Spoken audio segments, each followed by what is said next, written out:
Salam sejahtera, terima kasih karena bersama dengan saya di Nazilin Unity Channel. Selepas insiden Abang Belon menjadi isu panas dan hangat, apa yang berlaku ialah 3 orang penguat kuasa yang terlibat dalam isu Abang Belon akhirnya direhatkan. Isu penjajah Belon di BKL telah rehatkan anggota terlibat sementara siasatan selesai.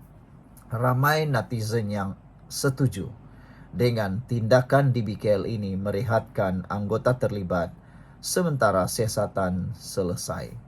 Namun ada juga beberapa orang yang persoalkan. Kata mereka, benarkah anggota yang direhatkan ini tak pandai buat kerja? Ataupun anggota yang direhatkan inilah yang pandai buat kerja? Itulah persoalan yang besar yang bermain juga di dalam media sosial.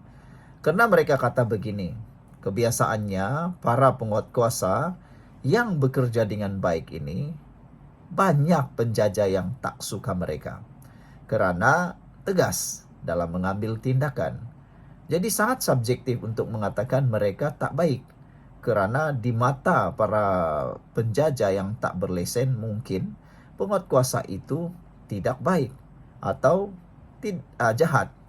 Tapi sebaliknya dari segi pelaksanaan tugas, mereka lah yang terbaik. Jadi ada juga yang persoalkanlah tindakan merehatkan anggota terlibat itu. Namun kebanyakan netizen memuji tindakan di BKL merehatkan anggota terlibat sementara siasatan selesai. Tetapi kalau nak lihat komen daripada netizen, mereka kata pecat saja anggota terlibat, ramai netizen yang tidak setuju. Kalau mereka kata penjajah pun ada anak, ada istri yang nak dibela ataupun nak disara, bagaimana pula dengan pegawai di BKL yang turut menjalankan tugas, sekadar menjalankan tugas, yang mana mereka juga ada anak, ada istri, dan ada tanggungan. Bukankah itu tidak adil untuk terus memecat mereka, kata netizen. Jadi amatlah baik di BKL hanya merehatkan mereka. 3 anggota penguat kuasa Dewan Bandaraya Kuala Lumpur yang terlibat dalam insiden pergelutan dengan seorang penjajah belon di Jalan Tunku Abdul Rahman pada Jumaat lepas direhatkan sementara daripada tugas. Datuk Bandar Kuala Lumpur, Datuk Seri Dr. Maimunah Muhammad Sharif berkata, tindakan itu diambil bagi memberi laluan kepada siasatan dalaman di BKL serta polis Diraja Malaysia PDRM agar ia dapat dijalankan secara bebas, telus dan menyeluruh tanpa sebarang campur tangan. Dalam satu kenyataan, beliau berkata, keputusan itu juga turut dibincang bersama Menteri di Jabatan Perdana Menteri Wilayah Persekutuan, Datuk Seri Dr. Zaliha Mustafa. Di BKL memandang serius kejadian ini dan tidak akan berkompromi dengan sebarang bentuk salah laku warga kerja sekiranya dibuktikan bersalah, terutama yang menjejaskan integriti dan kepercayaan awam terhadap institusi penguatkuasaan. Di BKL kekal berprinsip untuk menegakkan tabir urus yang berintegriti, bertanggung jawab dan berteraskan prinsip keadilan kepada semua pihak. Sebarang keputusan akan ditentukan setelah siasatan penuh selesai, katanya. Video pergelutan antara anggota penguatkuasa itu turut tular di media sosial baru-baru ini dan mendapat berbagai reaksi orang ramai. Penjajah belon berkenan Muhammad Zaimuddin Azlan, 28 tahun, kini menerima rawatan di sebuah hospital awam. Di BKL sebelum ini berkata insiden itu berlaku susulan. Penjajah itu enggan memberi kerjasama dan mematuhi arahan penguat kuasa selain didakwa bertindak agresif terhadap anggota berkuasa atau bertugas. Sementara itu, Maimunah berkata pengarah eksekutif Pembangunan Sosio-Ekonomi Ismadi Sakirin dan pengarah Jabatan Penguatkuasaan Muhammad Muzamir Jamaluddin yang mewakili di BKL telah menziarahi Muhammad Zaimuddin Azlan di hospital berkenan. Di BKL akan mempertimbangkan untuk menanggung kos rawatan beliau sepanjang tempoh rawatan, tertakluk semakan lanjut dan keperluan perubatan semasa. Kami menyeru semua pihak mengelak dari membuat spekulasi bagi membolehkan pihak bertanggung jawab menjalankan siasatan terperinci, katanya lagi. Seorang netizen daripada komen di Malaysia kini menyatakan, bukan nak timbang, mesti buat tanggung kos mangsa, katanya. Ikut undang-undang buruh, mana-mana pekerja yang sengaja mencederakan seseorang sama ada di dalam atau luar, patut dipecat serta-merta oleh majikan. Jadi lepas 3 direhatkan biasanya diberhentikan perkhidmatan pekerja, kata Nasiblah. Tapi ramai yang tak setujulah dengan tindakan memecat, karena mereka sebenarnya hanya menjalankan tugas, kata sebahagian netizen pula. Sekian dulu untuk kali ini, jangan lupa tinggalkan komen Anda. Salam sejahtera, terima kasih karena bersama dengan saya di Nazilin Unity Channel. Isu Abang Belon kini berlumba-lumba orang nak jadi hero. Seorang saja Abang Belon, tapi berpusu-pusulah orang seakan-akan menjadi hero. Hero pertama yang tampil ialah pastinya Akmal Saleh bersama pasukannya. Pasukan pemuda UMNO telah tampil dan datang melawat Abang Belon dan menyatakan pendirian bahawa mereka akan membantu melalui pasukan peguam dan akan mengambil tindakan supaya keadilan dapat diperjuangkan untuk Abang Belon. Selesai Ketua Pemuda UMNO Akmal Saleh menyatakan bahawa insiden itu tidak berkemanusiaan atau kejam, dan Akmal Saleh juga tidak setuju dengan tindakan itu. Kata Akmal Saleh, berapalah sangat yang dia dapat untuk berjual itu. Tampil pula hero daripada kerajaan, daripada pembangkang pula. Itu yang kita kata.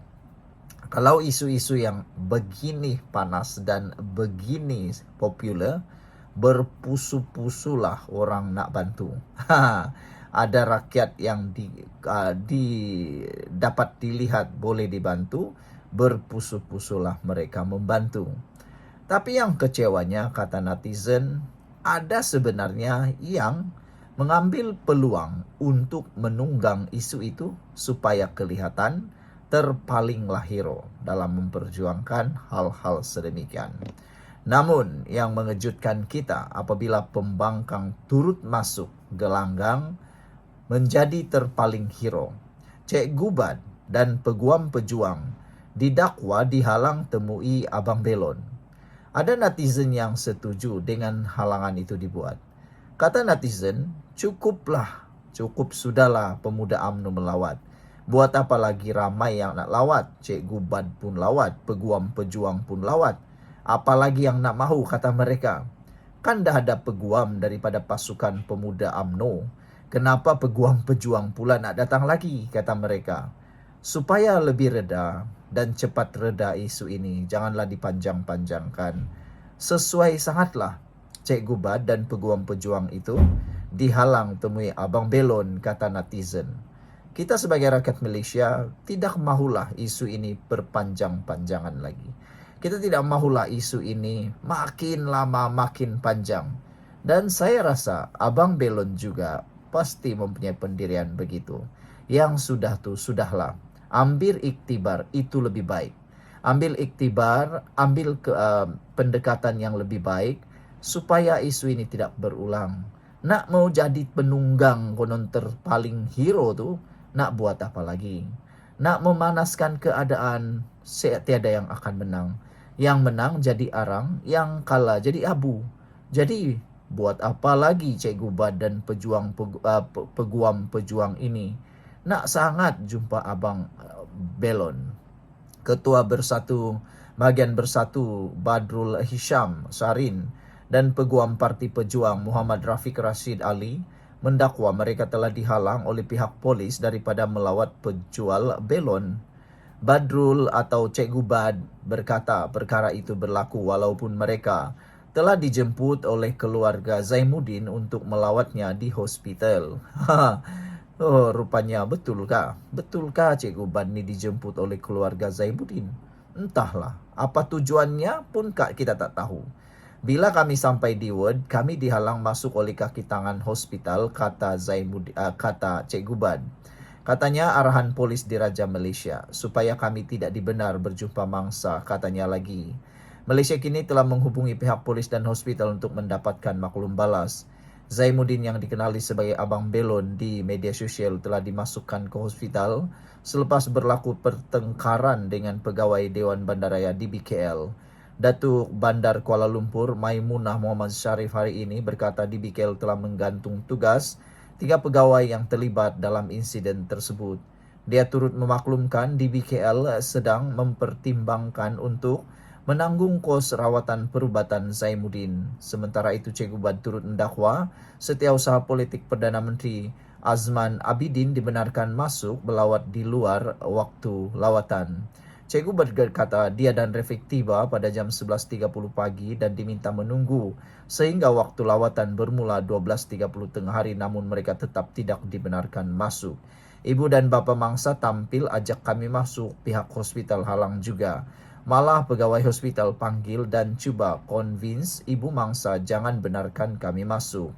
Ibu bapa mangsa serba salah kerana dia mahu nasib anak diperjuangkan, namun dia tak berani melawan pihak hospital kerana anaknya perlu rawatan, katanya. Katanya lagi, Presiden Bersatu Muhyiddin telah menghubungi Bapa Zainuddin melalui panggilan telefon.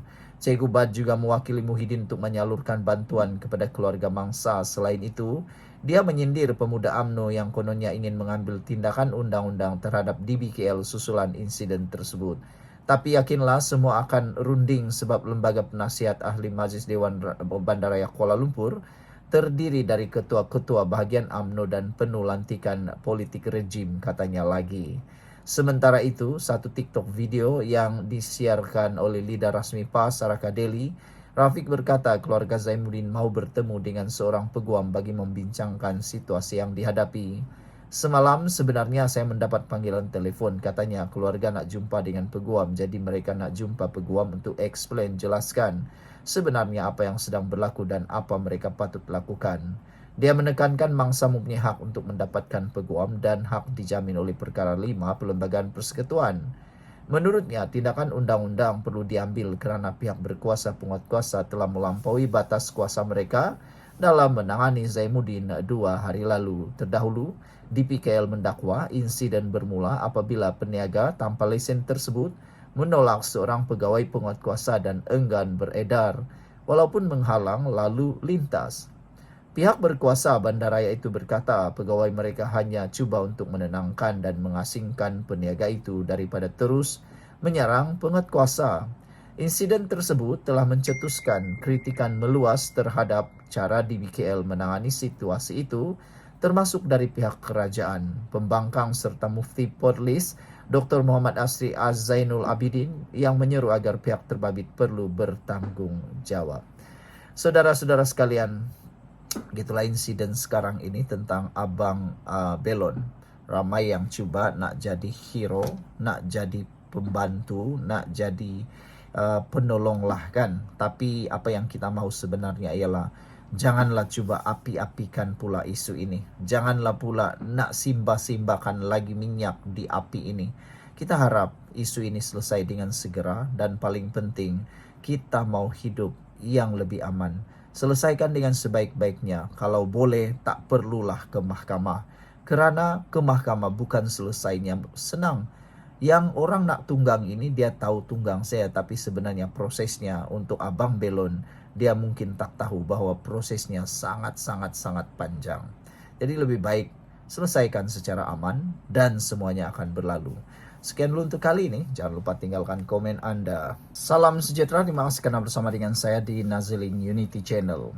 Akhirnya Perdana Menteri Anwar Ibrahim dan isteri yaitu Wan Azizah bersuara berkait dengan isu Abang Belon. Di media sosial berlaku pertempuran, perdebatan antara dua pihak. Ada yang cuba mempertahankan sepenuhnya Abang Belon. Ada juga pihak yang tidaklah mempertahankan sepenuhnya Abang Belon tetapi turut memohon supaya pihak penguatkuasa juga diberikan keadilan. Ini kata mereka, Pihak penguasa sebenarnya hanya menjalankan tugas mereka. Dan ada juga yang mengatakan mungkinkah berlaku perkara sehingga pihak penguasa melakukan perkara yang disebut sebagai zalim dan kejam itu. Mungkin, kata beberapa netizen, penguasa itu cuba mempertahankan diri, ataupun mungkin berlaku provokasi yang ramai tak tahu. Namun demikian, yang perlu diperjuangkan pembelaan ialah kedua-dua pihak. Sebenarnya, para penjajah peniaga juga harus dibela. Para penguat kuasa juga yang menjalankan tugas juga turut harus dibela. Semua pihak harus berlaku adil. Jangan hanya menjadi penunggang pada isu ini, sehingga mereka menganggap bahwa yang popular lah yang harus diperjuangkan.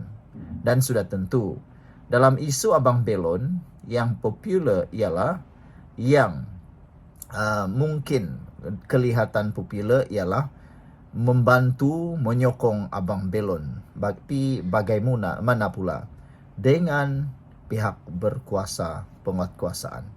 Saudara, Anwar Ibrahim akhirnya bersuara berkait dengan Abang Belon dan menyatakan supaya Zaimuddin sabar dan menyerahkan insiden itu disiasat pihak berkuasa. Pesanan disampaikan kepada penjajah Belon itu oleh setiausaha politik kepada Perdana Menteri Azman Abidin.